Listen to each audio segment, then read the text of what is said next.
Doctor ortho Ayurvedic oil and capsule. अब दर्द भी घुटने टेकेगा। असम के लिए जारी हुआ बीजेपी का घोषणा पत्र। निर्मला सीतारमण ने बीजेपी का चुनावी घोषणा पत्र किया जारी। जमीन जिहाद पर रोक, 2 लाख नौकरियां, 5 लाख करोड़ निवेश और समान नागरिक संहिता लागू करने का वादा। नीतीश के इस्तीफे से झलका जेडीयू के मंत्रियों का दर्द। कैमरे के सामने फूट फूट कर रोए मंत्री अशोक चौधरी। वहीं तेजस्वी का बीजेपी पर बड़ा हमला। नीतीश जी को ठगा गया, दबाव में दिलाया गया इस्तीफा। आज ईरान युद्ध का 32वां दिन। ईरान ने तेल से भरे कुवैती टैंकर पर किया हमला। तेल टैंकर में हमले के बाद रिसाव का खतरा। ईरान का बगदाद एयरपोर्ट के पास ड्रोन अटैक। शारजाह में प्रशासनिक इमारत पर भी हमला। उधर इजरायली हमले में हिजबुल्लाह यूनिट के डिप्टी कमांडर की मौत का दावा। ईरान के साथ युद्ध को खत्म करना चाहते हैं अमेरिकी राष्ट्रपति डोनाल्ड ट्रंप। ट्रंप ने अपने सहयोगियों को बताया है कि वो ईरान के खिलाफ चल रहे अमेरिकी ऑपरेशन को आने वाले हफ्तों में करना चाहते हैं खत्म। वहीं इजरायली प्रधानमंत्री बेंजामिन नेतन्याहू ने कहा, इस युद्ध के खत्म होने के लिए कोई समय सीमा तय नहीं कर रहे।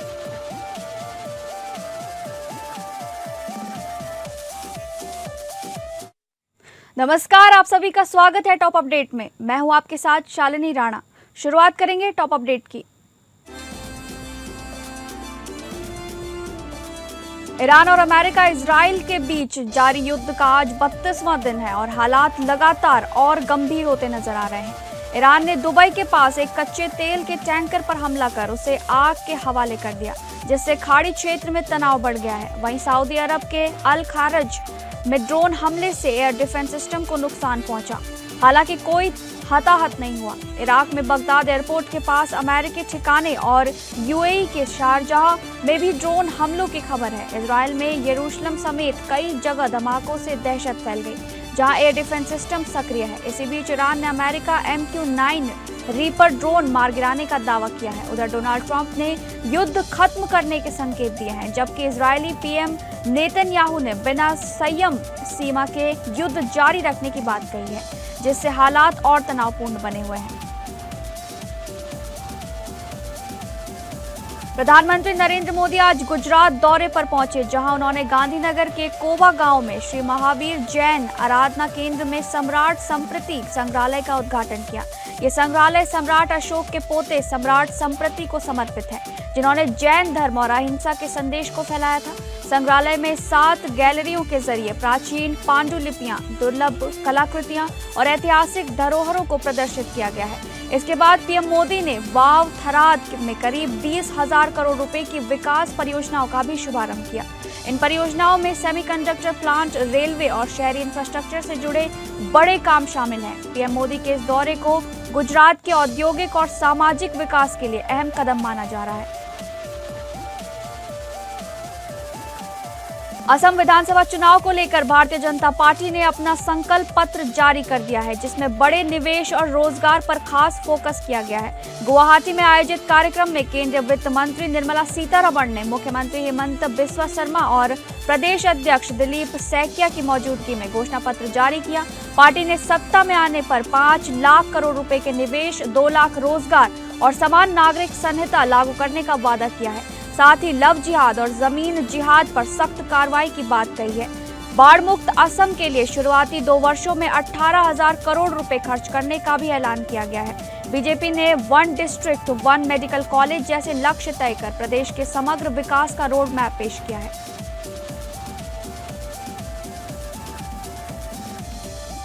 पश्चिम बंगाल विधानसभा चुनाव को लेकर बीजेपी ने अपनी चौथी उम्मीदवार सूची जारी कर दी है, जिसमें 13 प्रत्याशियों के नाम शामिल हैं। इस लिस्ट में बागदा सीट से सोमा ठाकुर और नाटाबाड़ी से गिरिजा शंकर रॉय को टिकट दिया गया है। वहीं मयानागुड़ी सीट पर उम्मीदवार में बदलाव करते हुए दालिम राय को मैदान में उतारा गया है। चौथी सूची में एक महिला उम्मीदवार को भी शामिल किया गया है। इससे पहले बीजेपी 3 सूचियां जारी कर चुकी है, जिसमें कुल 2074 उम्मीदवारों के नाम घोषित किए जा चुके हैं। नई सूची में कई महत्वपूर्ण सीटों पर उम्मीदवारों के नाम तय को चुनावी समीकरण साधने की कोशिश की गई है। पार्टी की ओर से जारी सूची को चुनावी रणनीति के तहत अहम माना जा रहा है, जिससे बंगाल की सियासत और गर्मा गई है। बिहार की राजनीति में सोमवार का दिन बेहद भावुक और उथल-पुथल भरा रहा। मुख्यमंत्री नीतीश कुमार के इस्तीफे के ऐलान के साथ ही जदयू खेमे में सन्नाटा पसर गया, लेकिन इस पूरे घटनाक्रम में सबसे चौंकाने वाली और भावुक तस्वीर सामने आई नीतीश कुमार के बेहद करीबी माने जाने वाले मंत्री अशोक चौधरी की। जैसे ही नीतीश कुमार ने राजभवन जाकर अपना इस्तीफा सौंपा, बाहर निकलते ही मीडिया ने मंत्रियों को घेर लिया। इस दौरान अशोक चौधरी खुद को संभाल नहीं पाए। अपने नेता के प्रति निष्ठा और इस बड़े फैसले के दुख में वे कैमरे के सामने ही फफक कर रोने लगे। बिहार की सियासत में आए हालिया बदलावों के बीच पूर्व उप मुख्यमंत्री तेजस्वी यादव ने कड़े तेवर दिखाए हैं। मुख्यमंत्री नीतीश कुमार के इस्तीफे के और सदन की सदस्यता से जुड़े घटनाक्रमों पर प्रतिक्रिया देते हुए तेजस्वी यादव ने भारतीय जनता पार्टी और जदयू के भीतर चल रही गतिविधियों पर जमकर निशाना साधा। तेजस्वी यादव ने कहा कि नीतीश कुमार का इस्तीफा स्वेच्छा से नहीं बल्कि भारी दबाव में दिलाया गया है। उन्होंने भाजपा की रणनीति पर सवाल उठाते हुए कहा कि नीतीश को ठगा गया है। हम शुरू से कहते थे कि भाजपा जब भी सत्ता में आएगी उन्हें मुख्यमंत्री पद पर रहने नहीं देगी, और आज वही हुआ। तेजस्वी ने आरोप लगाया कि भाजपा ने न केवल नीतीश कुमार को बल्कि बिहार की जनता के जनादेश को भी ठगा है।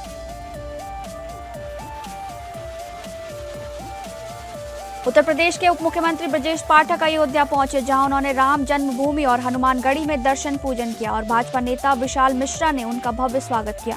इस दौरान पाठक ने कहा कि अयोध्या धाम सरकार की सर्वोच्च प्राथमिकताओं में शामिल है और इसमें समग्र विकास के लिए लगातार काम किया जा रहा है। उन्होंने दावा किया कि अयोध्या तेजी से विकास के रास्ते पर आगे बढ़ रहा है और यहाँ के लोगों की उम्मीदों को पूरा करने के प्रयास जारी हैं। वहीं अखिलेश यादव की दादरी सभा पर निशाना साधते हुए उन्होंने सपा पर जातिवाद और तुष्टीकरण की राजनीति करने का आरोप लगाया। पाठक ने प्रदेश की कानून व्यवस्था को बेहतर बताते हुए कहा कि यूपी अब बीमारू राज्य से विकसित राज्य की ओर बढ़ रहा है। साथ ही उन्होंने बॉर्डर राज्यों में घुसपैठ पर सख्त कार्रवाई और विपक्ष पर सनातन मुद्दे से बचने का आरोप भी लगाया। उत्तर प्रदेश में पेट्रोल, डीजल और एलपीजी की आपूर्ति को लेकर योगी सरकार पूरी तरह एक्शन मोड में नजर आ रही है। कालाबाजारी और अवैध बिक्री पर रोक लगाने के लिए 12 मार्च से अब तक 17,581 छापेमारी और निरीक्षण किए जा चुके हैं। इस दौरान एलपीजी वितरकों के खिलाफ 33 एफआईआर दर्ज की गई है, जबकि अन्य मामलों में 189 एफआईआर कर 17 लोगों को गिरफ्तार किया गया है। साथ ही 224 लोगों के खिलाफ अभियोजन की कार्रवाई भी की गई है। मुख्य सचिव के निर्देश पर सभी जिलों में प्रशासन लगातार निगरानी कर रहा है। सरकार का कहना है कि प्रदेश में पेट्रोल, डीजल की आपूर्ति पूरी तरह सामान्य है और पर्याप्त स्टॉक उपलब्ध है। कुशीनगर में इंटरनेशनल बौद्धिक कॉन्क्लेव की पूर्व संध्या पर भव्य शांति पाठ और कैंडल मार्च का आयोजन किया गया, जिसमें जापान, म्यांमार समेत कई देशों के बौद्ध भिक्षुओं ने अपने अपने अंदाज में प्रार्थना की। इसके बाद सैकड़ों भिक्षुओं ने कैंडल मार्च निकालकर शांति का संदेश दिया। 31 मार्च से 2 अप्रैल तक चलने वाले इस कॉन्क्लेव की थीम धम्म, डायलॉग और डेवलपमेंट रखी गई है, जिसमें आसियान देशों के सैकड़ों डेलीगेट्स शामिल होंगे। दिन में संवाद और डिबेट्स होंगे, जबकि रात में सांस्कृतिक कार्यक्रम आयोजित किए जाएंगे। कुशीनगर के 4 अलग अलग केंद्रों पर यह आयोजन होगा। डीएम महेंद्र सिंह तंवर और एसपी केशव कुमार ने तैयारियों का जायजा लिया है। वहीं यह पूरा कार्यक्रम उत्तर प्रदेश के संस्कृति मंत्रालय द्वारा आयोजित किया जा रहा है।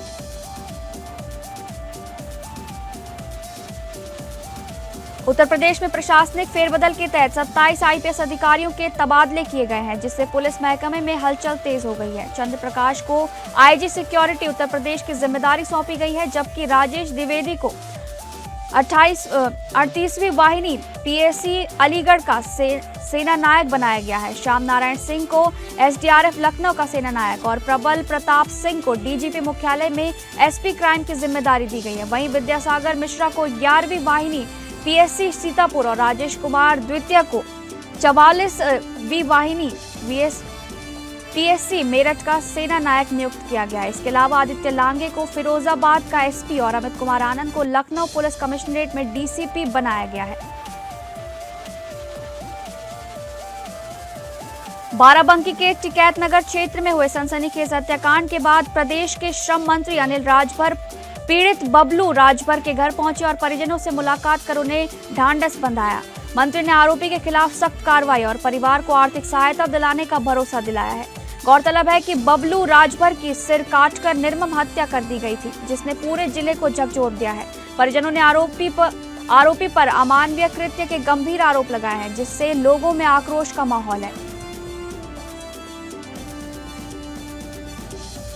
पीलीभीत में बरेली मंडल के मंडलायुक्त भूपेंद्र एस चौधरी ने कलेक्ट्रेट और तहसील सदर का औचक निरीक्षण कर प्रशासनिक व्यवस्थाओं का जायजा लिया। इस दौरान उन्होंने लंबित वाद खनन पट्टों, राजस्व वसूली और विभिन्न योजनाओं की प्रगति की समीक्षा करते हुए अधिकारियों को आवश्यक दिशा निर्देश दिए। कलेक्ट्रेट में राजस्व अभिलेखागार, नजारत, शस्त्र अनुभाग और सीआरए कार्यालय का निरीक्षण करते हुए उन्होंने अभिलेखों की स्थिति और रखरखाव की जांच की।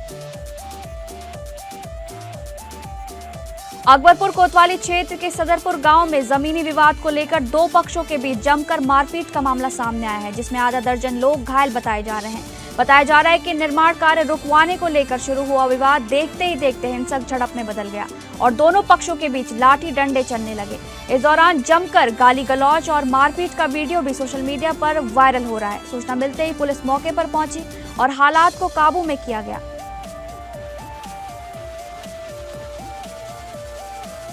बस्ती में गौ सेवा आयोग के उपाध्यक्ष और दर्जा प्राप्त राज्य मंत्री महेश शुक्ला ने स्वामी अभिमुक्तेश्वरानंद के बयान को भ्रामक बताते हुए बड़ा पलटवार किया है।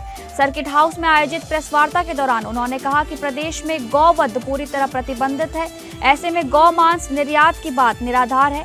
उन्होंने आरोप लगाया कि इस तरह के बयान देकर सरकार की छवि खराब करने की कोशिश की जा रही है।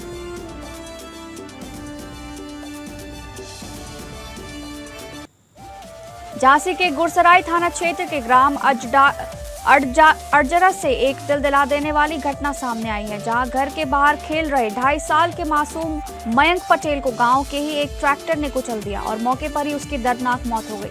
बताया जा रहा है कि मयंक ग्राम प्रधान विनोद पटेल का इकलौता बेटा था, जो करीब 20 साल की मन्नतों के बाद जन्मा था। झांसी से खबर सामने आ रही है, जहां पुलिस को गुम हुए मोबाइल फोन बरामद करने में बड़ी सफलता मिली है। सर्विलांस टीम ने सीईआर पोर्टल और तकनीकी साधनों की मदद से कुल 126 मोबाइल फोन बरामद किए गए हैं, जिनकी कीमत करीब 18 लाख रुपए बताई जा रही है। बताया जा रहा है कि इन मोबाइल फोन में गुम होने की शिकायतें विभिन्न लोगों द्वारा दर्ज कराई गई थी, जिसके बाद वरिष्ठ पुलिस अधीक्षक के निर्देश पर टीम को सक्रिय किया गया। लगातार प्रयासों के बाद सभी मोबाइल फोन को ट्रेस कर बरामद किया गया। झांसी के गुरसराय थाना क्षेत्र से एक सनसनीखेज मामला सामने आया है, जहां मडोरी गांव में ससुराल में रह रहे छतरपुर मध्य प्रदेश निवासी अनिल आदिवासी की संदिग्ध परिस्थितियों में मौत हो गई। घटना के बाद मृतक के परिजनों ने ससुराल पक्ष पर गंभीर आरोप लगाए हैं। मृतक के पिता राजू आदिवासी का कहना है कि उनके बेटे के साथ ससुराल में मारपीट की जाती थी और रविवार की शाम उसकी हत्या कर दी गई। वहीं मृतक के चाचा ने बताया कि अनिल की शादी करीब 10 साल पहले हुई थी, उसके 2 बच्चे भी हैं। घटना की पूरी सूचना मिलते ही गुरसराय थाना पुलिस मौके पर पहुंची और शव को कब्जे में लेकर जांच शुरू कर दी गई है।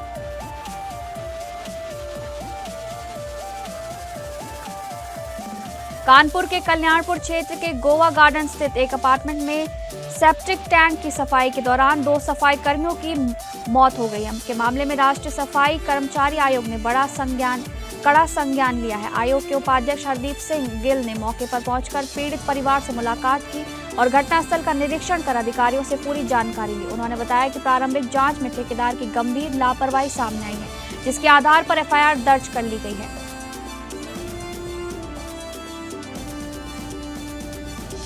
कानपुर कमिश्नरेट के पूर्वी जोन के चकेरी थाना क्षेत्र में स्थित एक निजी अस्पताल में नवजात की मौत के बाद हड़कंप मच गया। जानकारी के मुताबिक सूर्या हॉस्पिटल में भर्ती नवजात की इलाज के दौरान अचानक हालत बिगड़ी और उसकी मौत हो गई। इस घटना के बाद गुस्साए परिजनों ने अस्पताल प्रशासन पर गलत इलाज और गंभीर लापरवाही के आरोप लगाए। देखते ही देखते बड़ी संख्या में लोग अस्पताल के बाहर इकट्ठा हो गए और जमकर हंगामा शुरू कर दिया। परिजनों का कहना है कि समय पर सही उपचार नहीं मिलने से मासूम की जान चली गई। सूचना मिलते ही पुलिस मौके पर पहुंची और स्थिति को संभालते हुए लोगों को शांत कराया गया।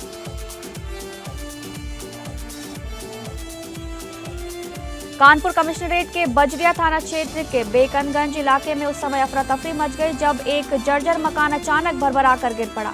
हादसे के वक्त मकान के नीचे चल रही चाय की दुकान और मोबाइल शॉप पर लोगों की भीड़ मौजूद थी, जिससे घटना और गंभीर हो गई। प्रत्यक्षदर्शियों के मुताबिक मकान काफी समय से जर्जर हालत में था, लेकिन इसके बावजूद वहां दुकानें संचालित हो रही थी। हादसे के बाद स्थानीय लोगों ने तुरंत राहत और बचाव कार्य शुरू करते हुए 4 लोगों को मलबे से सुरक्षित बाहर निकाला।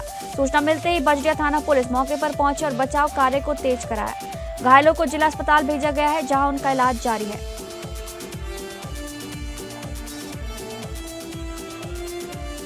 कानपुर के अशोकनगर स्थित संतलाल हाते के निवासियों ने सीवर लाइन न डाले जाने से नाराज होकर नगर निगम में जोरदार विरोध प्रदर्शन किया। प्रदर्शनकारियों का आरोप है कि क्षेत्र में लंबे समय से सीवर की गंभीर समस्या बनी हुई है, लेकिन बार बार शिकायत के बावजूद कोई ठोस कार्रवाई नहीं की गई। इस दौरान क्षेत्रीय पार्षद पवन गुप्ता भी मौके पर मौजूद रहे और उन्होंने नगर निगम प्रशासन पर उपेक्षा का आरोप लगाया। मीडिया से बातचीत में उन्होंने बताया कि इस मुद्दे को कई बार उठा चुके हैं, लेकिन उन्हें मेयर द्वारा बैठकों से बाहर कर दिया गया। उत्तर प्रदेश के महोबा से एक चौंकाने वाली घटना सामने आई है, जहां खुद को फिट रखने के लिए बैडमिंटन खेल रहे 58 वर्षीय सुधीर कुमार गुप्ता की अचानक हार्ट अटैक से मौके पर ही मौत हो गई। ये पूरी घटना स्पोर्ट्स स्टेडियम के बैडमिंटन कोर्ट में लगे सीसीटीवी कैमरे में कैद हो गई। बताया जा रहा है कि खेलते समय अचानक उनके सीने में दर्द उठा और वह अचेत होकर जमीन पर गिर पड़े। मौके पर मौजूद साथियों में 2 डॉक्टरों ने तुरंत सीपीआर देकर उन्हें बचाने की कोशिश की, लेकिन हालत में सुधार नहीं हुआ। आनन फानन में उन्हें जिला अस्पताल ले जाया गया, जहाँ डॉक्टरों ने उन्हें मृत घोषित कर दिया।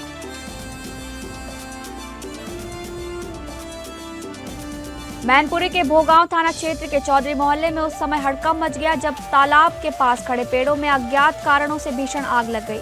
देखते ही देखते आग ने विकराल रूप ले लिया, जिससे आसपास के इलाके में अफरा तफरी का माहौल बन गया। हल्की आंधी और तूफान के चलते आग बुझाने में काफी मुश्किलों का सामना करना पड़ा। सूचना मिलते ही दमकल विभाग की कई गाड़ियां मौके पर पहुंची और कड़ी मशक्कत के बाद आग पर काबू पाया गया। आग की लपटों के कारण आसपास के घरों में दहशत फैल गई और लोग घरों से बाहर निकल आए। हालांकि समय रहते आग पर काबू पा लेने से बड़ा हादसा टल गया।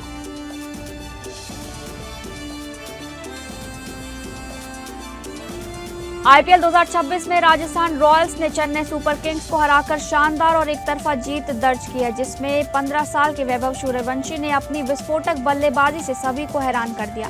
गुवाहाटी के बरसापारा स्टेडियम में खेले गए इस मुकाबले में 128 रन के लक्ष्य का पीछा करते हुए राजस्थान ने महज 12.1 ओवर में 2 विकेट खोकर जीत हासिल कर ली। वैभव ने केवल 15 गेंदों में तूफानी अर्धशतक जड़ते हुए आईपीएल इतिहास के सबसे तेज 50 में अपना नाम दर्ज करा लिया। अपनी पारी में उन्होंने 5 छक्के और 4 चौके जड़कर सीएसके के गेंदबाजों की जमकर धुनाई की।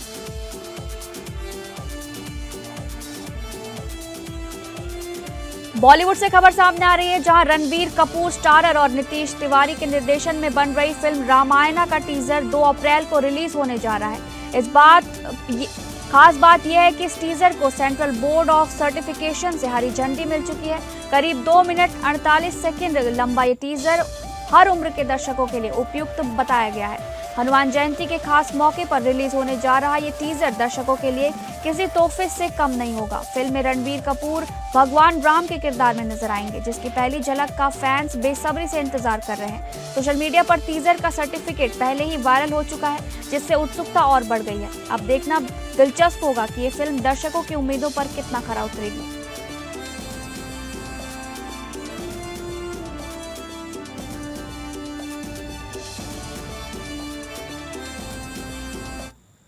फिलहाल टॉप अपडेट में बस इतना ही। नमस्कार।